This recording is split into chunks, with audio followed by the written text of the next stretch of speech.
আমরা একটা মসজিদ হারিয়েছি, আর কি আমরা মসজিদ হারাতে চাই?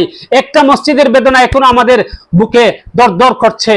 আপনি কি চান আপনার হামসায়ের মসজিদ, আপনার কবরস্থান, আপনার ঈদগাহ, আপনার মসজিদ, আপনার মাদ্রাসা, আপনার দিনী প্রতিষ্ঠানগুলো ওদের হাতে চলে যাক? নিশ্চয় আপনি চাবেন না।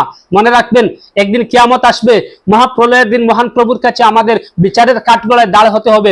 আজকে যারা ক্ষমতায় রয়েছে এরাও চিরস্থায়ী নয়, আমরাও চিরস্থায়ী নয়, কেউ চিরস্থায়ী নয়।